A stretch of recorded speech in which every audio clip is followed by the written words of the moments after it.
Thanks for joining us here at HerSport.ie, Ireland's only media platform dedicated solely to women in sport. My name is Alana Canan and I'm delighted to say I'm joined now by Eimear and Ailish Considine. Thanks for taking the time to join us here, guys. No worries, thanks for having us.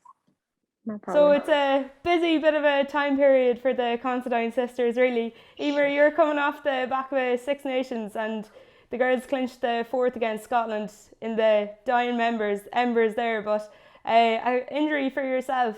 First of all, how's that been coming along? And second of all, how would you assess the campaign overall, do you think? Yeah, so look, the girls were fantastic the weekend. It was a great win. They really pulled it out of it at the end, and deservedly so. Like, were fantastic from, they were definitely deserving winners of that, and it just showed their heart and their pride at the end of the game to pull it out. It was difficult to watch from the sidelines, especially with Enya kicking over in the 83rd minute, but it was a great score from her. The injury is like a 12-week injury, so look, it's not bad timing if you're looking on the positive side. It's off season, it'll give me plenty of time, holidays in 4 weeks to rehab it as well. So like, it could be worse, it could have been in January, and it's not, I don't require surgery or anything like that. So look, it's the best of bad situations, so I'll try and stay optimistic. But yeah, overall campaign, I suppose mixed. We disappointed with that first home loss against Wales, but then two really good other home performances as well from the girls. France and England were always going to be the ones that we believed we could win, but it was always going to be our toughest test, and obviously they came out on the upper hand. So fourth place isn't too bad, I suppose, 2 wins. But look, it's a good place, that we're in a really good place heading into, the summer tour and heading into Six Nations next year. It's good to hear the injury isn't too long term anyways, but on the other side of things then, I guess there's a lot of positives to take too, as you mentioned, Greg McWilliams coming in, and then a lot more eyes on the game too. Would you say this is maybe the most positive place Irish rugby has been in a while? It is, and I think it's building. I think the main thing is that we're getting a player pool, we're getting some depth. There's a lot of girls coming through rugby for years and years, and that it's second nature to them. It's their first sport, as opposed to my second sport, taking it up at 23. So that's really optimistic, and that there is a player pathway coming through with the under 16s, with the under 18s, and obviously the girls with the under 20s, they're finally getting capped before they get capped for a senior team. So the player pathways are getting there, the depth is getting there, and I think it is a really exciting time to be involved in Irish rugby, Irish women's rugby especially, because more people playing it, there's more people watching it. You've got a standalone window for a Six Nations tournament with a title sponsor like TikTok. It's just doing worlds of wonder for the women's game. And Ailish, a successful month or so for you two, winning the AFLW and making history as the first Irish woman to win it twice. That's a nice way to end off the season anyways. It is, for sure. Yeah, it's been a hell of a journey so far. Yeah, and like, never would have thought when I signed in back in 2018 that I'd have 2 premierships to go with it in my 4 seasons. So it's been a hell of a journey so far, and hopefully it continues long beyond this season. And I saw as well, Eimear, when she had won it, you had mentioned that you were a proud sister. How do you guys feel watching each other play? What do you kind of take out of it? Or are you kind of nearly hiding behind the screen hoping they don't get hurt or something? I suppose there's always that thing.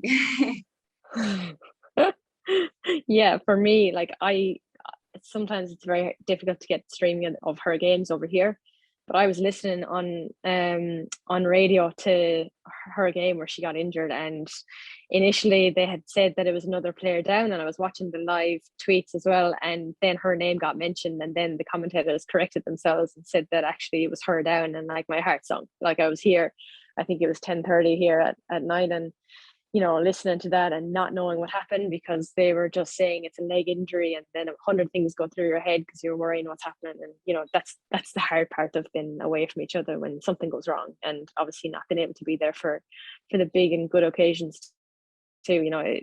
That's probably one of the toughest parts from each other with our sporting careers, for me anyway, and I'm sure it's pretty similar. Yeah, like Mum and Keith would try and get to all the games. We were looking up flights. We really were trying to head out as far as the grand final for Ailish. We had been out there once before, and it was such a great experience. And obviously all the other girls have their families around them, and she had lost a grand final, and I think that was harder for us and for her, because we knew that she needed her family support and she wanted her family support. So we tried to get out there, but it was just the schedules and everything didn't work out. And I suppose we're each other's number one supporter. You know, you always want each other to do better, and she's great to have at home when she is home, that we can train together, and she's almost like a personal trainer because she'll motivate you to train.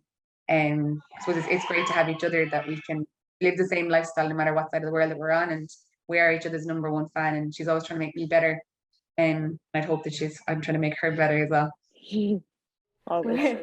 That little laugh there, maybe suggesting something else. But from the other side of the world then, as you mentioned, supporting each other on, would you say that's maybe the toughest part about it, being so far away from each other, that you do obviously miss out on these kind of things sometimes? Yeah, like it's a big moment, like getting to a grand final, and she's obviously the only Irish woman to win two, and we would have loved to have been there. We were there for her first one. Yeah, and like you probably haven't seen me play in a lot of Six Nations games either, because you've been away quite a lot, you know, and Six Nations is the pinnacle of women's rugby, really. Obviously after the World Cup, but we watch from afar. But look, you know, it's not everyone that can get away, and we'll watch from afar, and we'll send messages of support. And then sometimes we play, when we come back from all our rugby and football, we come back and we play together and play a bit of club football, and that was fun too. So maybe that'll happen in the future again, that we'll be back together in the same world playing the same sport. Well, it's funny you mentioned that, because I was actually just about to ask you. I know you mentioned there that you took up the rugby at age 23. If you guys were to switch codes, who do you think would get on better? I actually think Ailish would be pretty decent at rugby. She came to one training session with UL Bulls like a week before she got a trial for the AFL. So it could have been the two Considines playing rugby. What do you think, Ailish? The career that's never took off, then that one? I know it was an almost. It was a maybe, and Eimear was quite similar as well. When she was in Australia, she was an almost too, and she went traveling. She raised a few eyebrows in her time when she was out here for her career break that she took, and so it could have gone either way. She could have been before me signed to AFL, but we both crossed paths in a different way, in opposite directions. But I think she'd give it a good crack, to be honest, if she came out and played. And like, I'm always trying to get her out to Adelaide Crows every single year at the end of the year. So I'll keep trying. But I think rugby has a good grasp. And obviously both of you guys are here as part of the Tackle Your Feelings schools programme. Why did you feel that was important to get involved in that?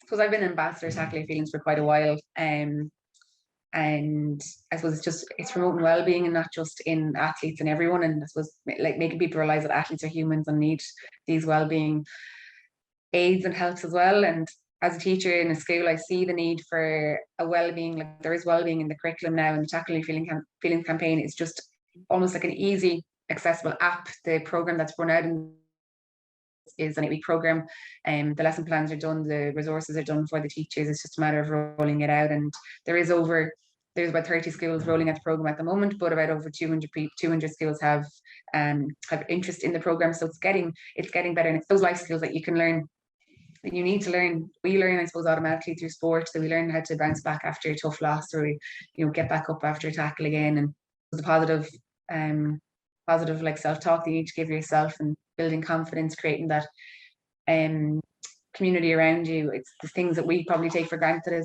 as athletes, but that aren't necessarily taught in schools. So I see firsthand the need for it, the need to build self-confidence, the need to build resilience, the need to be grateful for things and build gratitude. And the Tackle Your Feelings campaign is a phenomenal way, and the app is so easily accessible to everyone, not just school students, not just to athletes, but to everyone. And as you mentioned there, Eimear, a teacher yourself, you might be saved by the bell there. I think you might have to clock off now, but Ailish, you might stick around for another few minutes if we can accommodate that. One thing I wanted to mention as well, Ailish, just with the AFLW, and there's been a lot of pushback recently, let's say from the LGFA side of things, that maybe it's coming in on their fixture schedule. Just what's your kind of reaction to that, I guess, and do you think there can be a happy medium achieved between the two? I think the way AFLW wants to pursue a full-time professional sport, and that's the aim at the end of the day. That's what they're building towards, and I think once that comes into play, it's probably not overly realistic for us as Gaelic footballers to go home in a very short off-season period when 12-month contracts to go home and play another sport. So I think, yeah, as it's building towards a full-time career, it's going to squeeze at both ends. And I think for now it's still manageable, even with the potential season change over the next, couple of months. But I think it's going to become more and more difficult to pursue both. And I think at the end of the day, players are going to have to make a decision, which is unfortunate for both, because you're going to have players that will miss out on the opportunity to play professionally. You're also going to miss players that are going to miss out on playing their home sport. And what about yourself? Are you back for more again next year? Don't know yet. Still have to wait and see in terms of contracts, because with the current contract bargaining agreement, we're still a bit in the air with that side of things, with the logistics. But personally, yes, I would love to be back playing for another season with Adelaide. So at the moment, that's the plan. Perfect. Well, best of luck with it anyways, Ailish, and thanks for taking the time to speak with us today. Thanks so much.